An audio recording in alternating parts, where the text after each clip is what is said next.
Many of you might have heard the reverb sound effect before. Today we will learn how to create it. So let's jump into the Premiere Pro's timeline. First we'll select our audio layer in the middle and nest it.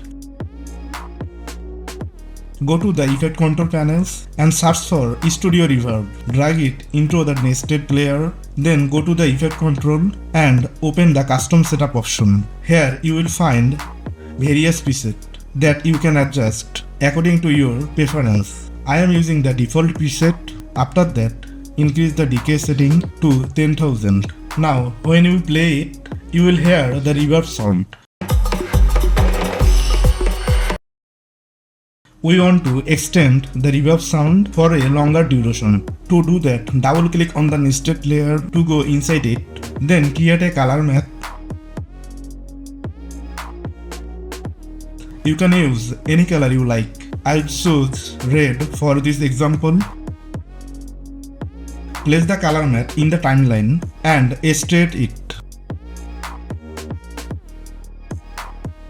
Then go back to the previous sequence and extend the audio layer as well. Now when we play it, the reverb sound will last longer.